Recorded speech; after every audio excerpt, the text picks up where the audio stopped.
हरे कृष्णा। कहते हैं कि जब कृष्णा किसी अध्ययन के रूप में आते हैं तो उनका रूप होता है श्रीमद् भागवत गीता। अध्याय 2 गीता का सार। संजय उवाच। संजय ने कहा, करुणा से व्याप्त शोक युक्त अश्रुपूरित नेत्रों वाले अर्जुन को देखकर मधुसूदन कृष्ण ने ये शब्द कहे। श्री भगवान उवाच। श्री भगवान ने कहा, हे अर्जुन, तुम्हारे मन में यह कलमश आया कैसे? यह उस मनुष्य के लिए तनिक भी अनुकूल नहीं है जो जीवन के मूल्य को जानता हो। इससे उच्च लोक की नहीं अपितु अपेक्ष की प्राप्ति होती है। हे पृथापुत्र, इस हीन नपुंसकता को प्राप्त मत हो, यह तुम्हें शोभा नहीं देती। हे शत्रुओं के दमन करता, हृदय की शुद्र दुर्बलता को त्याग कर युद्ध के लिए खड़े हो। अर्जुन उवाच। अर्जुन ने कहा, हे शत्रुहंता, हे मधुसूदन, मैं युद्ध भूमि में किस तरह भीष्म तथा द्रोण जैसे पूजनीय व्यक्तियों पर उलटकर बाढ़ चलाऊंगा? ऐसे महापुरुषों को जो मेरे गुरु हैं, उन्हें मारकर जीने की अपेक्षा इस संसार में भीख मांगकर खाना अच्छा है।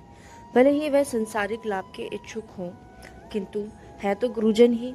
यदि उनका वध होता है तो हमारे द्वारा भोग्य प्रत्येक वस्तु उनके रक्त से सनी होगी।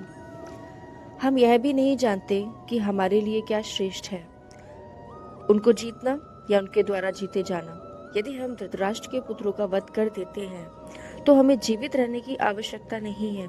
फिर भी वे युद्ध भूमि में हमारे समक्ष खड़े हैं।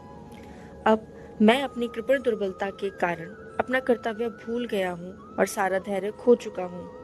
ऐसी अवस्था में मैं आपसे पूछ रहा हूँ कि जो मेरे लिए श्रेष्ठ हो उसे निश्चित रूप से बताएं। अब मैं आपका शिष्य हूँ और आपका शरणागत हूँ, कृपया मुझे उपदेश दें। मुझे ऐसा कोई साधन नहीं दिखता जो मेरी इंद्रियों को सुखाने वाले इस शोक को दूर कर सके। स्वर्ग पर देवताओं के आधिपत्य की तरह इस धन धान्य संपन्न सारी पृथ्वी पर निष्कंटक राज्य प्राप्त करके भी मैं इस शोक को दूर नहीं कर सकूंगा। संजय वाच।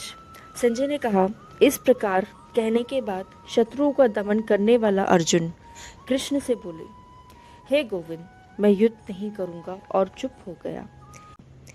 हे भारतवंशी, उस समय दोनों सेनाओं के मध्य शोकमग्न अर्जुन से कृष्ण ने मानो हंसते हुए ये शब्द कहे। श्री भगवान उवाच।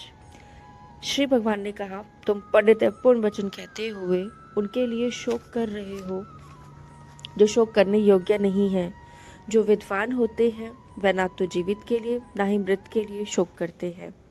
ऐसा कभी नहीं हुआ कि मैं ना रहा हूँ या तुम ना रहे हो, अथवा ये समस्त राजा ना रहा हूँ, और ना ऐसा है कि भविष्य में हम लोग नहीं रहेंगे। जिस प्रकार शरीरधारी आत्मा इस वर्तमान शरीर में बाल्यावस्था से तरुणावस्था में और फिर वृद्धावस्था में निरंतर अग्रसर होता रहता है, उसी प्रकार मृत्यु होने पर आत्मा दूसरे शरीर में चला जाता है। धीर व्यक्ति ऐसे परिवर्तन से मोह को प्राप्त नहीं होते। हे कुंती पुत्र, सुख तथा दुख का क्षणिक उदय तथा कालक्रम में उनका अंतर्ध्यान होना सर्दी तथा गर्मी की ऋतुओं के आने जाने के समान है। हे भारतवंशी, वह इंद्रिय बोध से उत्पन्न होते हैं और मनुष्य को चाहिए कि अविचल भाव से उनको सहन करना सीखे। हे पुरुष श्रेष्ठ अर्जुन, जो पुरुष सुख तथा दुख में विचलित नहीं होता और इन दोनों में संभाव रहता है, वह निश्चित रूप से मुक्ति के योग्य है। तत्वदर्शियों ने यह निष्कर्ष निकाला है कि आसक्त भौतिक शरीर का तो कोई चीज स्थायित्व नहीं है, किंतु आत्मा अपरिवर्तित रहता है।